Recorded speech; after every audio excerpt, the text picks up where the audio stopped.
हरि ओम. योगदास उवाच. योगदासांचे प्रवचन.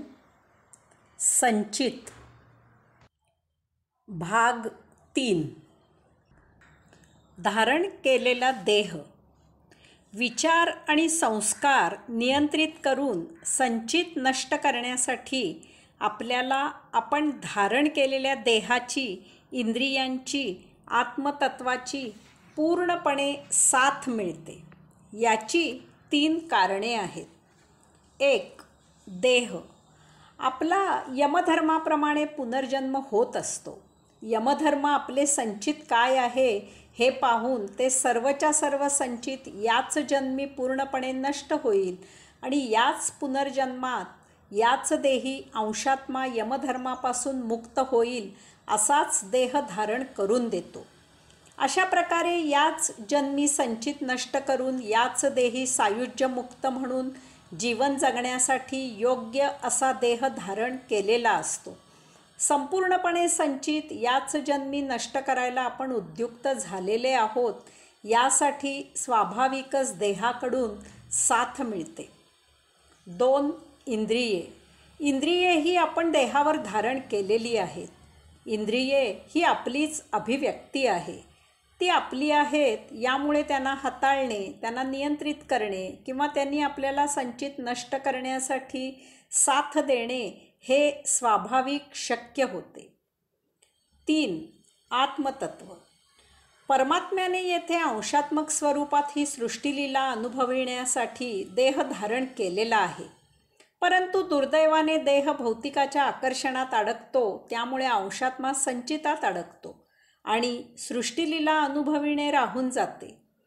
आता या संचितापासून सुटका करून घेऊन जर अंशात्मा संचितापासून मुक्त होत असेल तर ते परम अस्तित्व आपल्याला संपूर्णपणे सहकार्य देते. इच्छा आणि संचित. आपण संचिताची व्याख्या केली की संचित याचा अर्थ अतृप्त असलेले उपभोग. परंतु या व्याख्येमुळे असा गैरसमज होईल की इच्छा झाली परंतु ती पूर्ण झाली नाही, ती अतृप्त राहिली, की अशा इच्छेचा विचार संचित होतो. त्यामुळे आपण जन्ममरण्याच्या फेऱ्यात अडकतो. असे होऊ लागले तर जिणे अशक्य होईल, मुक्ती अशक्य होईल. कारण देहादी इंद्रिये संवेदनशील असतात. त्यांच्यात अनेक प्रतिक्षिप्त क्रिया होत असतात. त्यांच्या कक्षेत काही उपभोग्य आले की त्यांना उपभोगाची इच्छा निर्माण होणे हे स्वाभाविक आहे. आपण हे थांबवू शकत नाही. ते त्यांचे जीवित असल्याचे लक्षण आहे. उदाहरणार्थ, आपल्याला द्राक्षांची चव माहीत आहे. द्राक्षांचा हंगाम आला की आपल्याला द्राक्षे खाण्याची इच्छा होणे हे स्वाभाविक आहे. यात गैर काहीही नाही. आता आपण असे गृहीत धरू की काही वैद्यकीय कारणामुळे आपल्याला द्राक्षे खायला बंदी आहे. अशा परिस्थितीत संचित कसे निर्माण होत नाही किंवा कसे निर्माण होते ते पाहू. संचित निर्माण होत नाही. आपण स्वतःच विचार करतो की जर आपण द्राक्षे खाल्ली तर आपल्याला आजार होईल. यास्तव द्राक्षे खाण्याची जरी कितीही इच्छा असली तरी आपण द्राक्षे खाऊन चालणार नाही आणि अशा प्रकारे आपण द्राक्षे खाणारही नाही.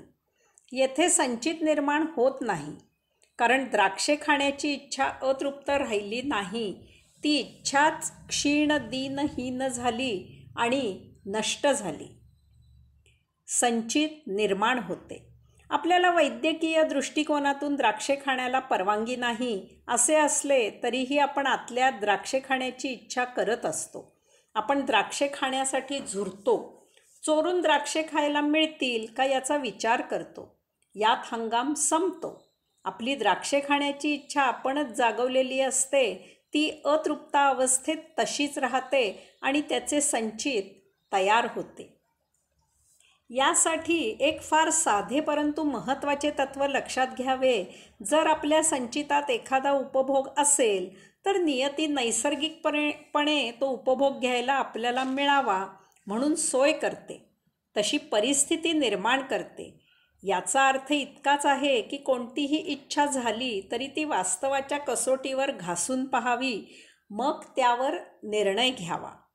म्हणजे विनाकारण आपल्यासाठी अशक्य असलेले उपभोग संचित होणार नाहीत. संचिताची सत्यता. गृहीत. संचित यामध्ये आपण काही गोष्टी गृहीत धरलेल्या आहेत. जर गृहीत धरायचे असेल तर संचित सत्य आहे की नाही, की ही एक श्रद्धा आहे, भावना आहे, परंपरागत विश्वास आहे. यास्तव आता आपल्याला हे समजावून घ्यायचे आहे की संचित यासाठी आपण ज्या गोष्टी गृहीत धरलेल्या आहेत त्या पूर्ण सत्य आहेत आणि यामुळे संचित हेही तितकेच पूर्ण सत्य आहे. उदाहरणार्थ, विचार, संस्कार यांचे देहपतन होताना अंशात्म्याला लपेटणे, यमधर्म, पुनर्जन्म इत्यादी काही गोष्टी आपण संचित यासाठी गृहीत धरलेल्या आहेत. यांचे आता निरूपण करायचे आहे. त्यायोगे संचित सत्य आहे हे जाणून घ्यायचे आहे. याचा उपयोग करून आपण संचितापासून मुक्त व्हायचे आहे. साक्षात्कारित म्हणून आपल्याला या सृष्टीलीलेचा आस्वाद घ्यायचा आहे. सजीवाची उत्क्रांती. पुराण काळामध्ये सुरुवातीला असा सिद्धांत सांगितला गेला की परमात्म्याने भिन्न भिन्न विविध म्हणजे 84 लक्ष देह निर्माण केले. जेव्हा जेव्हा विश्वप्रलय झाला तेव्हा तेव्हा पुरातन ऋषींनी प्रत्येक प्रकारच्या नरमादीची जोडी उंच पर्वतावर जतन केली. विश्वप्रलय शांत झाल्यावर या जोड्यांमधून तमाम विविध प्राणीसृष्टी पुन्हा सृजन झाले. अर्थातच ही एक छान कविकल्पना आहे. अशी कोणतीही एखादी शक्ती असणे शक्य नाही की जी असे काही देहनिर्मितीचे कार्य करेल. तसे असते तर त्यानंतर केव्हा तरी, कोठेतरी, कोणाला तरी क्वचित म्हणून का होईना त्या शक्तीचे अस्तित्व जाणवले असते. त्या काळी अशा प्रकारचे काही सिद्धांत सांगितले गेले असावेत आणि ते अशक्य असल्यामुळे काळाच्या ओघात विराम झाले असावेत. परंतु यानंतर आपल्या ऋषींनी तसेच जगातील अनेक शास्त्रज्ञांनी विश्वाच्या निर्मितीचे, रचनेचे, सजीव सृष्टीच्या सृजनाचे गूढ उकलण्याचा प्रयत्न केला. तो बराचसा बरोबर आहे असे आज तरी वाटते आणि मानले जाते. कारण यापेक्षा जास्त बरोबर आणि संयुक्तिक असा उत्क्रांतीचा सिद्धांत अजून तरी इतर कोणी सिद्ध केलेला नाही. अगदी थोडक्यात लिहायचे झाले तर परमशक्तीमधून मूळ ओम असा ध्वनी झाला. त्यामधून ऊर्जा निर्माण झाली. त्यामधून विश्वे निर्माण झाली. त्यावर काही ठिकाणी पंचमहातत्वे निर्माण झाली. आपल्या पृथ्वीचा आस तिरका आहे, त्यामुळे येथे जीवसृष्टीला पोषक असे ऋतू होतात. त्यामधून सजीव प्राणी निर्माण झाला. त्याला पाणी, जमीन, हवा येथे सर्वत्र विहार करायची इच्छा झाली आणि त्या इच्छाशक्तीमधून त्याच्या देहरचनेत बदल होत गेले आणि येथे एकामागून एक असे 84 लक्ष प्रकारचे विविध प्राणी उत्क्रांत झाले. ही उत्क्रांती मानवी देही थांबली, कारण आता मानवाला पुन्हा ती परमऊर्जा धारण करण्याची बुद्धी आणि कला अवगत झाली. वर्तुळ पूर्ण झाले आणि त्या शून्यात परम अवस्था प्राप्त झाली. अशा प्रकारे हे विश्व ध्वनी आणि ऊर्जेपासून सुरुवात होऊन एकामधून एक असे उत्क्रांत होत होत निर्मित झालेले आहे.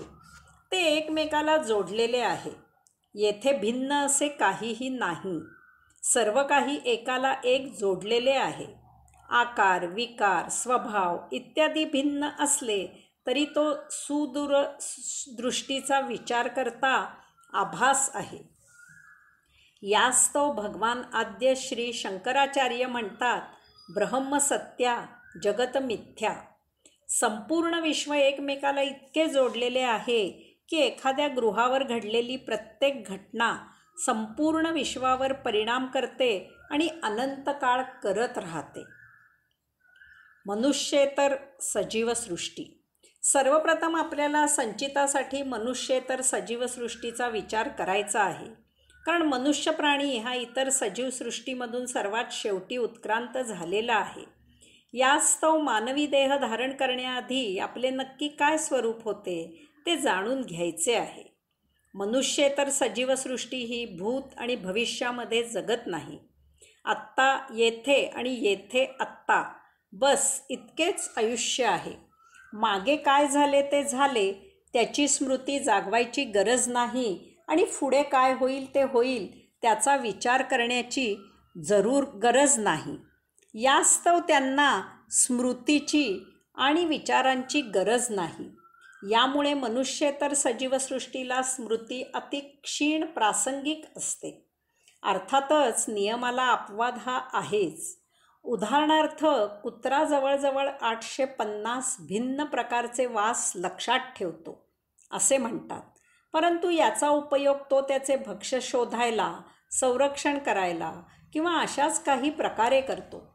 तो माणसासारखा या स्मृतीचा उपयोग करत नाही. आता माणसाने कुत्रा पाळून त्याच्या या विलक्षण स्मृतीचा उपयोग करायला सुरुवात केली आहे. तसेच मनुष्येतर सजीवसृष्टी विचार करत नाही. त्यांना अतिमंद बुद्धी असते. यामुळे त्यांच्यात कल्पनाशक्ती नाही. ते भूतकाळाचा किंवा भविष्यकाळाचा विचार करत नाहीत. ते फक्त प्रासंगिक विचार करतात. यामुळे त्यांच्या आयुष्यात मानवाप्रमाणे प्रगती नाही. त्यांच्यात एकमेकात मतभिन्नता नाही. सर्व जगात एकाच प्रकारचे मनुष्येतर सजीव एकाच प्रकारचे आयुष्य जगतात. त्यांना इच्छा होतात आणि एकतर त्या शमन होतात किंवा त्या शमन होत नाहीत असे लक्षात येताच त्या अत्यल्प काळात विस्मृतीत जातात. याचा अर्थ असा आहे की मनुष्येतर सजीवसृष्टीला देहत्याग करताना कसलेही संचित नसते.